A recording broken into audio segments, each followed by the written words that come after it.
Alright, so this is the coil pot that I put a couple coils on here, so it's a little taller. And I did change the shape of the template a little bit. It's pretty good now. It's about, you can see how it does conform to that shape a little bit. This is like 11 inches tall, so yours doesn't have to be. You're talking about 8-9 inches will be just fine. But I'll put a couple coils on, and then on the next video I'll finish this off. Okay, so you can see now that it's a little uneven on the top, so I'm just gonna trim that down.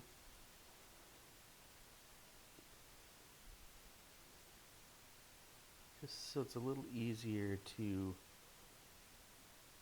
add some coils. So this is sat for, I put coils on it and it sat for like 6 hours. But it's still nice and plastic and soft. So we're going to put a couple more coils on. So we'll start by, like always, slipping and scoring, and you only have to do this slipping or adding a little bit of water when it's dried out and you need to add a couple more coils to it. Otherwise, just some simple scoring is just fine. And I do a pretty good job on this first layer of really roughing up the surface. This really lets the clay stick to each other much better. Set that aside and I'll make some coils.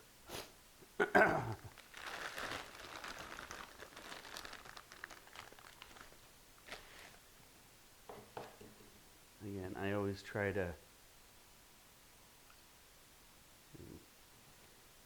get a little water down here on the surface before I roll a coil, so it doesn't dry out the coil too much. Roll it between my hands first. And then get onto the table. So remember, it's just, if you're having trouble with these coils, you know, most of the time people are just pushing way too hard. And you need one complete kind of revolution in the coil.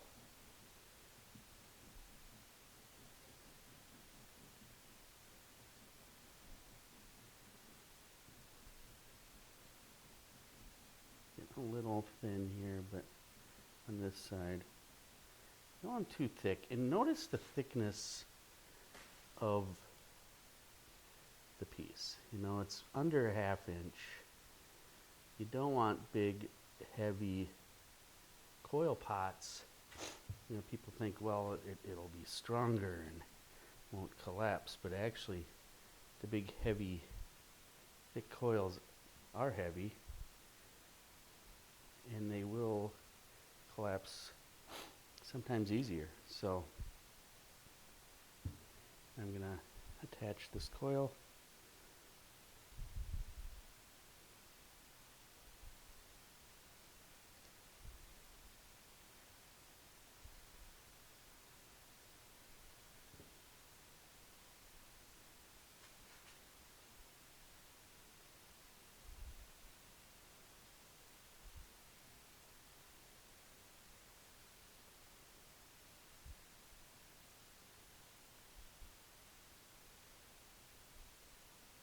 Use my thumb to seal up that connection.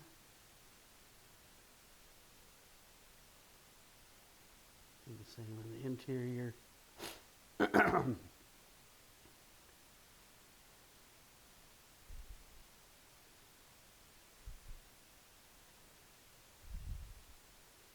Now I'm thinking about the way this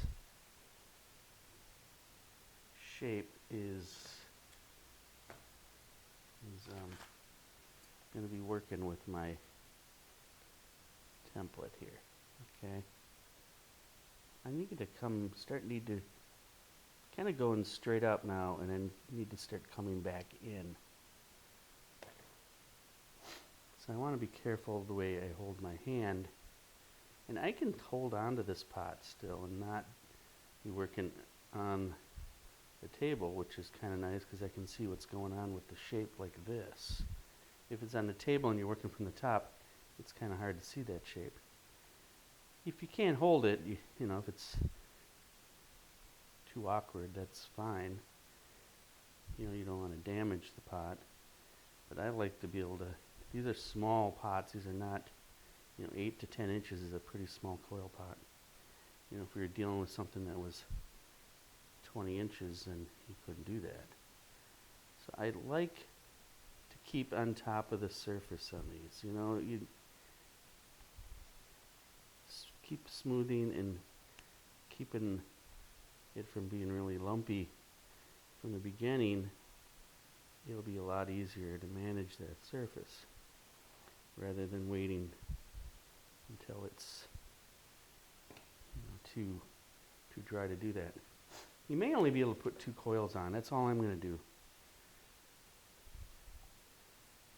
But I'm trying to get it to go inside. I guess I'm having a hard time getting that to work. I'm going to have to work from the side, or letting it sit on the table. And I'm going to lower this tripod here. Get a little better shot of me working at this angle. Alright. I do not have a camera operator today.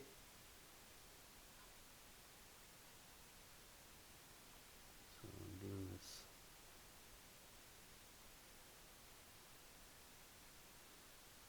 Alright, so get this surface nice and smooth. So far, we're doing this elapsed time here, so I probably have maybe only an hour into this, so it's not that bad. You know, how many hours will this take you? It could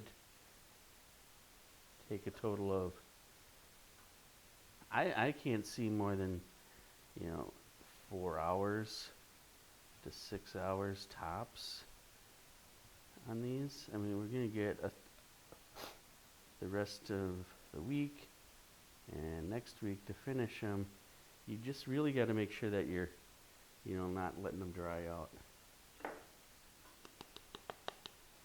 So another way I can get this to start to come back in a little bit is this paddle. This paddle is going to be great for shaping. So I'm getting this to come in just slightly because I don't want it to keep going out. That's the trouble with a lot of beginning coil pots. People just keep going out and they really don't have any idea how to get it to come back in. It's really, remember, it's that your hand.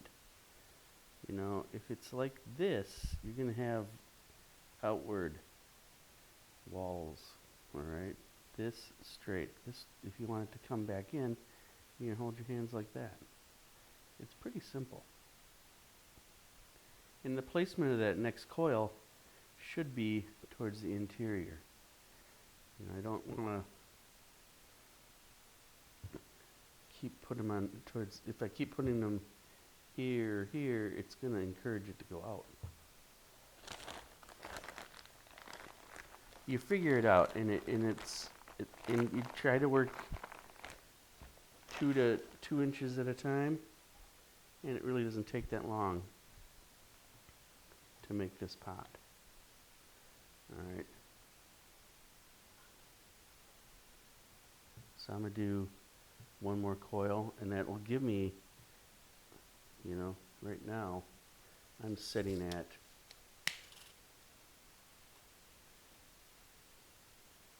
almost 5 inches. My template's like 11, a little taller than I said it has to be. If yours gets taller, if you wanted to make a 10 or 12-inch pot, you can. I would rather see a shorter pot that's really well made, thinner. I don't want a 8-inch pot that's 3/4 of an inch thick. Trying to work nice and thin.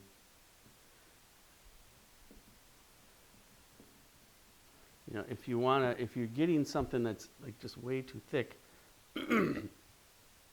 one thing, remember, it's just like from your pinch pot. You take your coils and work from the bottom up and just pinch them out. And it gets a little bit taller and it thins it out. It keeps the wall thickness consistent. It slides just fine. You don't need a banding wheel. It moves just fine on the tabletop. Or on your little piece of wood that you have. Just kind of working on up. And I do have a little bit of a issue with it being a little taller on one side, but I'm not going to worry about it until maybe the next session that I work. So I'll let this sit another, if you're around during the day, it's easy. But if you are not, if you do it at night, you end at 10 o'clock at night, and you could cover it up, but I think, say leaving it from 10 o'clock at night to 6 in the morning might be a little long if you're not able to check on it. I would definitely want to check on it every couple hours to make sure it's not drying out. Because if the air has suddenly gotten really dry, 6 hours is going to be too long. If it's really humid, like if you have it in a basement and your basement's kind of humid and damp, I think it could sit easily for 6 hours.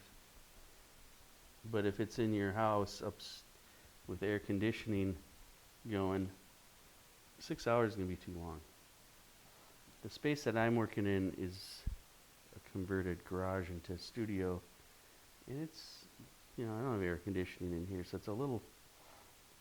it stays cool in here, but it's pretty damp and humid. So I can let this thing sit for 6 hours, come back, and it's about perfect. So it's really about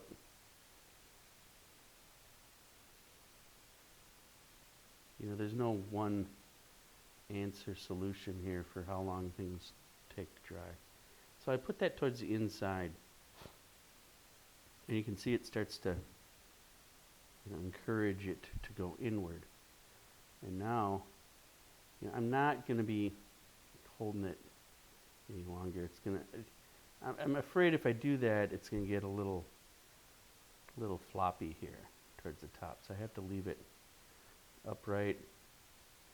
I'm using my thumb to really secure it to the inside wall. And then I'll do the same out here.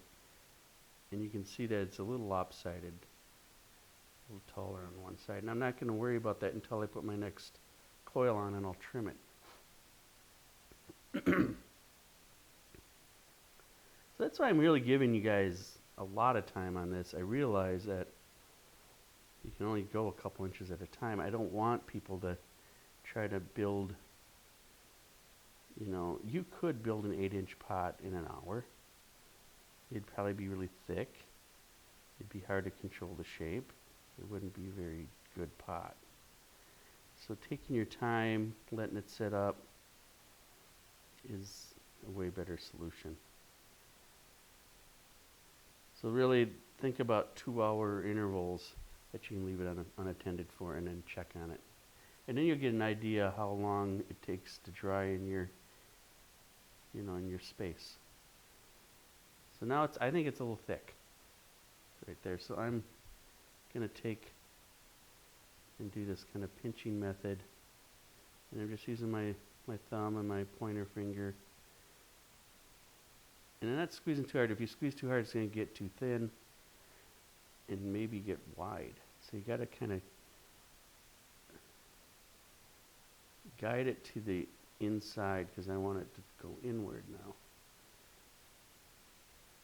And I'm able to get a good over a good inch or better just from this one coil.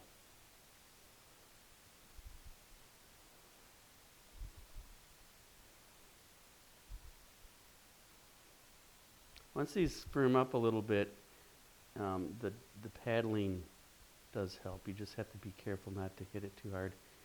And the paddling doesn't work that well when the clay's really wet. It just bounces around and it doesn't really help with the shape at all. But the paddle is going to be a helpful tool. And I continue to use this form. Now, it doesn't have to be dead on, you know. You can see where I am here.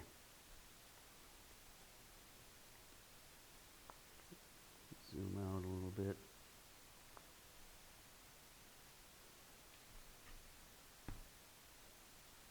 Okay.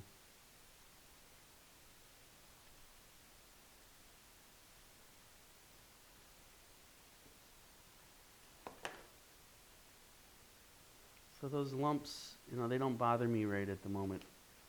The best time to smooth them is when it starts to set up just a little bit.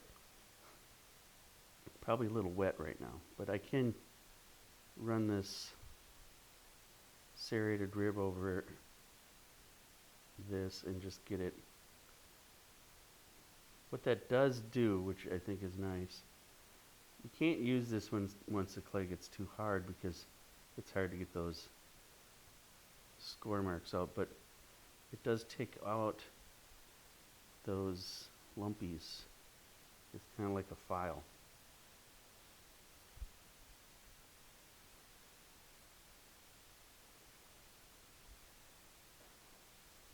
It's this weird kind of lump right there where if you let this dry out too much and you go to connect a coil, you're going to get this weird, awkward lump that's going to be really kind of difficult to get rid of.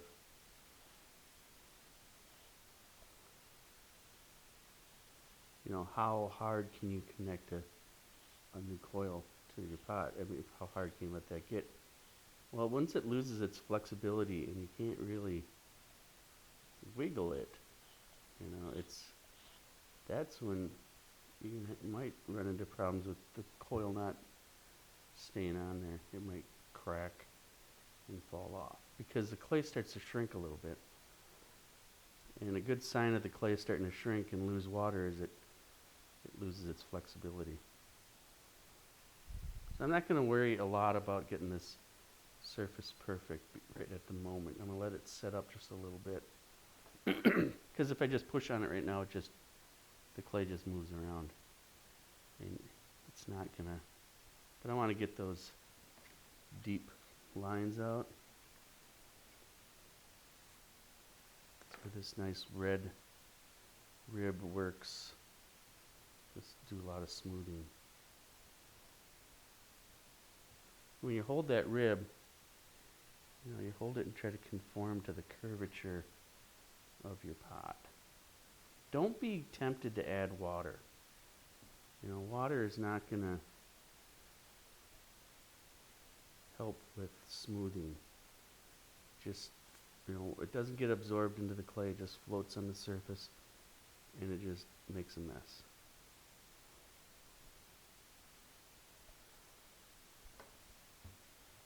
Okay. You could try doing a little paddling, but I'm going to find that the paddle is going to be way more helpful once this section I just put on sets up a little bit. Now if this bottom starts to get a little round, and sometimes it does, sometimes you're going to have to take and flatten that out. Alright, because it might be a little wobbly. But I'm just going to let this sit for some time. You know, I'm not going to do anything like put a hair dryer on it or sit it in this, you know, go sit it on the in the yard on the in the sun, because it will dry. You forget about that, you'll come back and it'll be bone dry, and then you'll be starting over. So don't be doing that. All right, so it's starting to come around here. You know, I'm starting to get this shape to start to happen. So when I return out, this last video I do on this will be just finishing it up. So by that time I'll just have most of the coils on and just maybe be cleaning up the top. Alright, thanks.